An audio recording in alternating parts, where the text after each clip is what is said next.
Well, it's April Fool's Day, and nobody is allowed to have any fun, especially if they're named Elon Musk, who made a pretty tame joke. I mean, I would think anybody that read it would be smart enough to know that can't be real, especially when you take into account what day it is. I mean, you have to be careful on April Fool's Day because sometimes it's tough to make them out, depending on how it's worded or whatever. But in this case, I think it was fairly obvious that this was a joke. Let me read it to you, and I'll let you be the judge. So he wrote, excited to join at Disney as their chief DEI officer. Can't wait to work with Bob Iger and Kathleen Kennedy to make their content more woke. Does that sound serious to you? But no, listen to how mad they are about this. This is how Disney has got to be. This is why they need Nelson Peltz and some other people to get in there, because they have the stupidest people pulling the shots now. Because I guarantee you this article was written because some dumbass at Disney was like, well, we need to counter this. And now it just makes them look even worse. So listen to this. Elon Musk has led this year's April Fool's pranks, telling his 179.5 million followers on X that he's off to a new job at Disney. See, he's misinforming 179.5 million followers, like finger wagging the whole time. Finger wagging. So, no, you're not allowed to have jokes. And they even say here, many journalists also took to social media saying with the current state of the world, it's become increasingly difficult to differentiate between April Fool's stories and genuine articles. Yeah, you think that this is a real story, you stupid asses? This is why journalists aren't respected. Number one, because they're being disingenuous here. Everybody knows this is a joke. Minus what? A handful of people that were dumb enough to believe that he was serious there. As much as they demonize him now, do you think anyone thinks he's really going there? By the way, Disney is not having a very good time.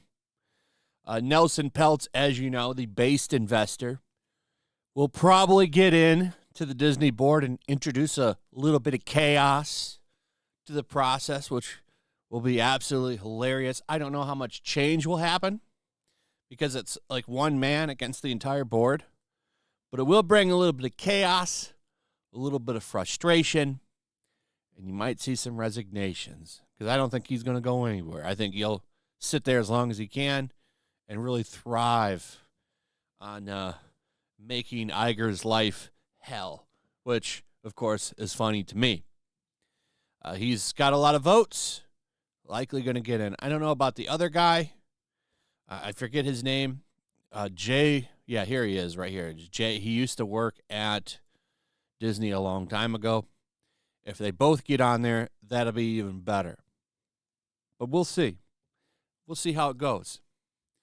Of course, George Lucas the other day coming out, not making himself look very good with his legacy and saying he backs Bob Iger.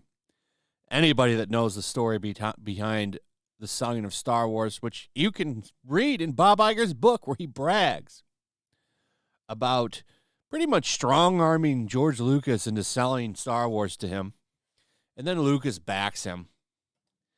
Just kind of a bitch move, George. Especially when you look at like what they've done to his legacy. You want to see the state of Disney and Kathleen Kennedy and Star Wars and Lucasfilm, all these brands that she has. Like Indiana Jones, you actually have Forbes coming out and admitting Indy lost like $100-something million, even though it was more than that. They gave like the kitty number. It was a lot more than that because the numbers they used didn't include marketing, which I promise you, with that included, the film lost a lot of money. So, Disney not in the best of places. And this is why when people make jokes, which is what Elon Musk did here, he made a joke, an April Fool's joke. Even I made one today, and I said Miles Morales is Spider-Man, and we all know that's a joke, right? I would assume so. So, yeah, this is a joke, and it's funny how butthurt they get about it.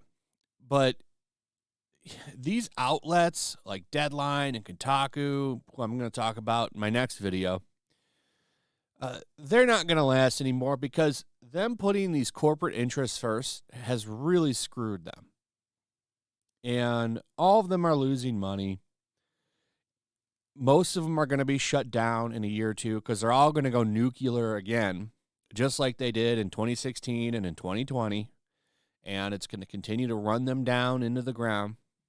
The difference between now, though, in 2020 and 2016 is they've pretty much destroyed their credibility and lost all of their power.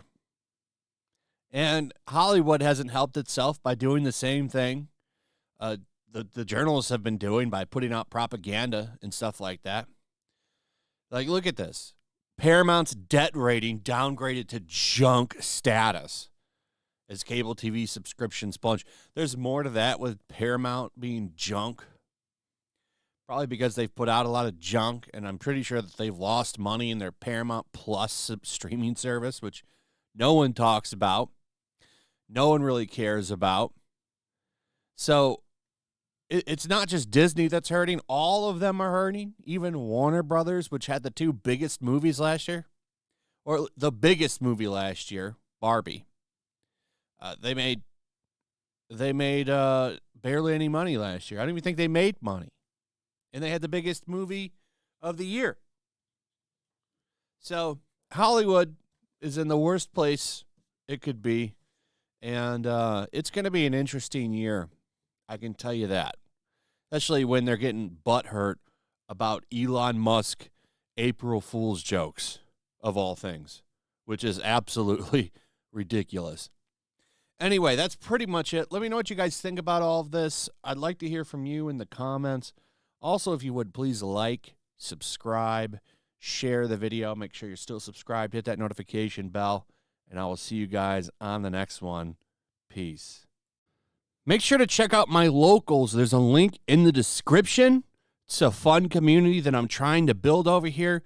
If you don't want to support me on YouTube, you can come over here. None of that money goes to YouTube. You also can just come over here for free. But if you are a supporter over here, I do plan on doing an extra live stream once a month and throwing links to the supporters so you can actually come on and have a supporter live stream with me. Also, it's a good place to catch all of my content. You don't have to worry about notifications like YouTube. They'll definitely work over here. So come check out my locals.